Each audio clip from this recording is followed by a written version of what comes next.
आज से लगभग 1400 साल पहले की बात है। अरब के नखलिस्तान में एक गरीब बुढ़िया घर में जलाने के लिए सूखी लकड़ियां चुन रही थी। बहुत सी लकड़ियां इकट्ठी हो जाने पर उसने उनका एक गट्ठा बना लिया। गट्ठा काफी वजनी था। निरंतर प्रयत्नों के बाद भी उस गट्टे को बुढ़िया अपने सिर पर नहीं उठा पाई। हताश होकर सहायता के लिए इधर उधर देखने लगी, किंतु उसे दूर दूर तक कोई नजर नहीं आया। लंबे समय के पश्चात सामने से एक अजनबी आता हुआ दिखाई दिया। बुढ़िया ने उसे सहायता के लिए पुकारा, बेटा जरा हाथ लगाकर ये गट्ठा मेरे सिर पर रख दे। लकड़ियां अधिक हो गई हैं, जिसके कारण मैं अकेली इसे उठा नहीं पा रही हूँ।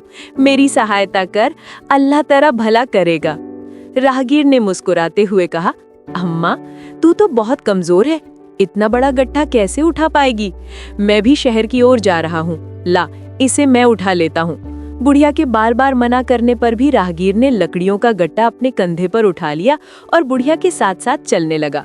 बुढ़िया उसे दुआएं देने लगी, बेटा अल्लाह तुझे इस उपकार का फल अवश्य देगा। राहगीर ने विनम्रता से कहा, अम्मा इसमें उपकार की क्या बात है?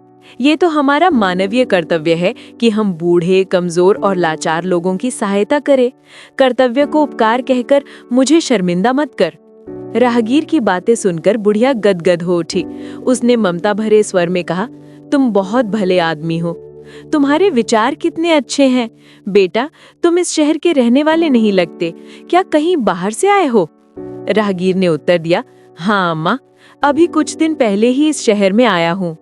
बेटा तुम इस शहर में नए हो, शायद तुम्हें मालूम नहीं होगा, आजकल हमारे शहर में एक जादूगर आया हुआ है जो बड़ा खतरनाक है।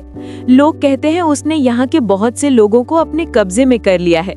तुम बड़े भले और दयावान व्यक्ति हो, इसलिए मैं तुम्हें सचेत कर रही हूँ। उस जादूगर से बचकर रहना, कहीं वो तुम्हें भी अपना गुलाम ना बना ले। अम्मा क्या तूने उसे देखा है? राहगीर ने विनम्रता पूर्वक उस बुढ़िया से पूछा। बुढ़िया ने कहा, नहीं मैंने उसे नहीं देखा, लेकिन लोगों से उसके बारे में बहुत सुना है। बुढ़िया अपनी धुन में कहती चली जा रही थी, जानते हो उस जादूगर का नाम क्या है?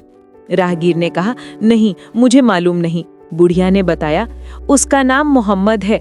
वो एक बहुत बड़ा जादूगर है, उससे जो भी मिलता है वो उसका गुलाम बन जाता है। तुम उसे हमेशा बच कर रहना। राहगीर शांत मन से उसकी बातें सुनता रहा। इस तरह बातें करते करते वे दोनों शहर तक आ गए।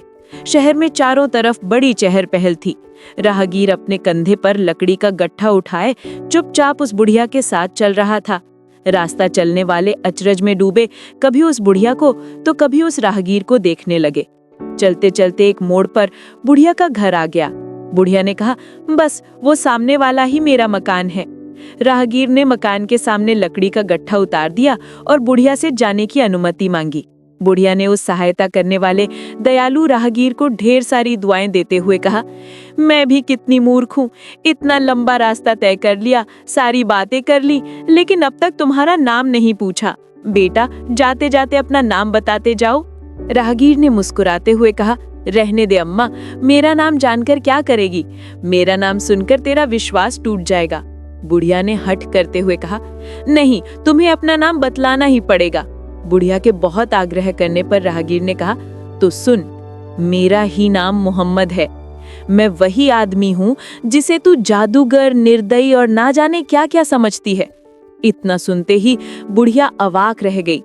उसकी समझ में नहीं आ रहा था कि ये सब क्या हो गया। जिसे वो क्या समझती थी वो क्या निकला। लज्जा से उसका मस्तक झुक गया। वो राहगीर से क्षमा याचना करने लगी। राहगीर ने उसे सांत्वना देते हुए कहा, अम्मा अज्ञानतावश कही गई बातों पर लज्जित होने की आवश्यकता नहीं है। अल्लाह बहुत बड़ा है, उस पर विश्वास कर, वो ही क्षमा करने वाला है। वो बड़ा रहम दिल है, सबका पालने वाला है, उस पर भरोसा रख। इतना कहते हुए राहगीर आगे बढ़ गया। बुढ़िया उसे श्रद्धा और स्नेह भरी निगाहों से अपलक देखती रही। उसे क्या मालूम था कि उसकी सहायता करने वाले और कोई नहीं, स्वयं इस्लाम धर्म के प्रवर्तक हजरत मोहम्मद थे। वो लज्जा और पश्चाताप की पीड़ा से तड़प उठी और अल्लाह से क्षमा याचना करने लगी।